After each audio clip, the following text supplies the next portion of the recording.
se o Cruzeiro é capaz de fazer coisas que o Palmeiras faz, que é ganhar jogos fora de casa no Brasileiro imprevistos. E eu acho que esses 3 jogos que ele tem, além do Palmeiras em casa, que ele tem que ganhar pelo confronto direto, são Fortaleza em Fortaleza e Vitória em Salvador. Se o Cruzeiro ganha os 3 jogos dele, até a parada, ele fecha como líder do campeonato. Independentemente se o Palmeiras vencer o Flamengo ou não. Porque ele vai fazer uma partida a mais, o Palmeiras... Então, esse é um desafio. Se o Cruzeiro cumprir esse desafio, eu não posso duvidar do Cruzeiro. Mas eu ainda estou analisando, eu só estou projetando que o Cruzeiro, pós-parada dele, ele não vai ter a Copa Sul-Americana. Só está fora das competições sul-americanas até agora, das duas, o Cruzeiro. Os outros podem se classificar, ou já estão classificados, ou vão jogar repescagem e tudo mais. É claro, de novo, é um vexame, mas lá na frente vai ajudar o Cruzeiro no Brasileirão. Então, se ele fechar em primeiro lugar, tendo só 2 frentes pela frente, eu não posso duvidar, até porque ele tem na janela, o técnico chegou daqui a pouco tempo e já falou, ele tem bala para reforçar o elenco se o técnico quiser. Então, é uma projeção que pode ser o Botafogo do ano passado, em algum aspecto. Muito bem, Cruzeiro fechou a preparação hoje, um treinamento à tarde na Toca da Raposa 2, e aí o técnico Leonardo Jardim, ele vai ter desfalque importante, ou desfalques importantes, em relação ao time do Cruzeiro que vinha atuando. O primeiro desfalque é Matheus Pereira, suspenso pelo 3º cartão amarelo. E o outro desfalque é o atacante Wanderson, peça importante na engrenagem do técnico Leonardo Jardim, que não se recuperou do trauma no joelho recebido no clássico diante do Atlético Mineiro. E com isso, o Wanderson, que tinha ficado fora diante do Vila Nova, fica fora também desse jogo diante da equipe do Fortaleza. E aí é que temos mistério para se imaginar o que vai fazer o técnico Leonardo Jardim. Claro que existe uma possibilidade de, para a vaga do Matheus Pereira, do Leonardo Jardim iniciar com Gabigol e Caio Jorge. Mas acontece que sem o Wanderson, aí o técnico vai esperar até a hora do jogo para definir o que ele vai fazer. O Eduardo vem entrando muito bem, mas atuando até em uma outra função, na vaga do Lucas Silva, ou como um segundo volante. Foi assim contra o Sport, foi assim diante da equipe do próprio Vila Nova. Poderia ser ele o escolhido, jogando ele e Gabigol nas vagas de Matheus Pereira e Wanderson? Aí o Leonardo Jardim teria que mudar mais a característica das peças, porque até o Cruzeiro atuou com Matheus Pereira, Christian, Caio Jorge e Gabigol, mas o Matheus se movimentando bem e o adversário era outro, o Cruzeiro tinha vantagem. Se quiser continuar com a ideia de ter o Christian em um lado do campo e o outro ser um atacante, o Leonardo Jardim tem como opções o Bolassi, o Kenji, Marquinhos e Lautaro Dias. Mas vamos aguardar. A boa notícia é que o Fagner trabalhou hoje, foi relacionado e está novamente à disposição do técnico Leonardo Jardim. Estando bem, também vai ser avaliado até a hora do jogo, não deve ser problema para este compromisso. O restante é a base que vem atuando, né? Não tem nenhum mistério. Cássio, se o Fagner tiver condição, joga ele.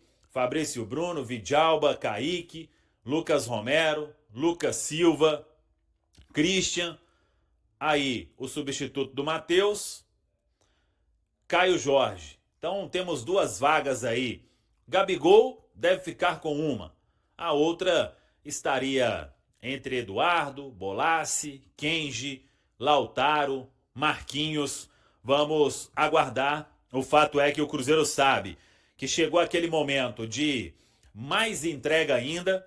Daqui a pouco teremos a parada para o Mundial. Em termos desta maratona, o Cruzeiro joga neste domingo. Quarta-feira dá para colocar um time todo reserva diante do União Santa Fé. No domingo, o Palmeiras. Depois tem uma data FIFA. e o Cruzeiro só volta a jogar no dia 12 diante da equipe do Vitória. Aí é a pausa para o Mundial de Clubes e o retorno somente no mês de julho. Então, muito tempo até a retomada e agora, antes da parada para o Mundial, 4 jogos, sendo que antes do Vitória teremos um tempo considerável para recuperar todo mundo. O Wanderson está fora neste domingo, a expectativa é de que ele possa recuperar ao longo da semana para ficar à disposição para o duelo diante da equipe do Palmeiras, porque contra a União Santa Fé necessidade nenhuma de atuar, a não ser que ele já esteja bem e jogue alguns minutos só para retomar o ritmo, porque a última partida dele foi no domingo passado diante da equipe do Atlético Mineiro. Para a gente fechar, sorteio da Copa do Brasil, muita gente perguntando.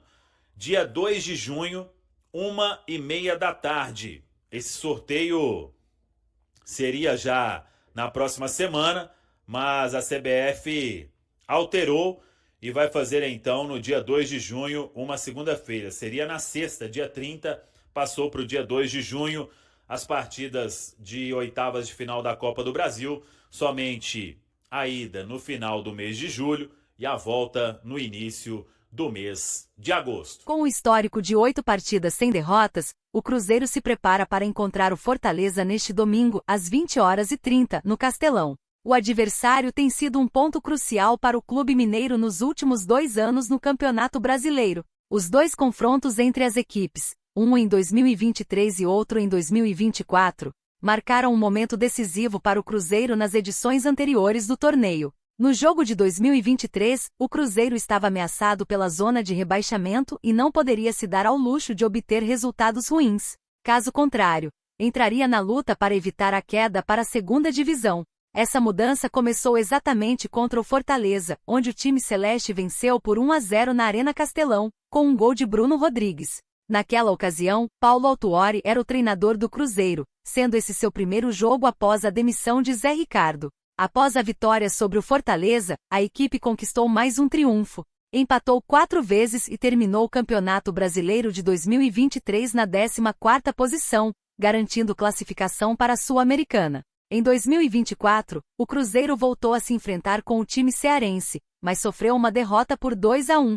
Essa partida ocorreu no estádio Kleber José de Andrade, em Cariacica, com o Cruzeiro jogando em casa. Os gols foram marcados por Matheus Henrique para o time mineiro e por Breno Lopes e Renato Kaiser para o Fortaleza. O contexto daquela partida era diferente, já que o Cruzeiro vinha de um bom desempenho, com 5 vitórias em 6 jogos e sob a direção de Fernando Seabra. Contudo, a derrota para o Fortaleza marcou o início da queda de desempenho da equipe e resultou na demissão do treinador após 10 jogos. Agora, sob o comando de Leonardo Jardim, o Cruzeiro enfrenta o Fortaleza com a expectativa de alcançar o 2º lugar na tabela. A equipe celeste está em uma fase positiva, com 8 jogos sem perder na temporada, acumulando 6 vitórias e 2 empates. E aí, galera, o que acharam? Deixe nos comentários. Não se esqueçam de deixar o like e de se inscreverem no canal e acionar o sininho para receber as notificações. Até mais, Nação Celeste! Vamos pra frente!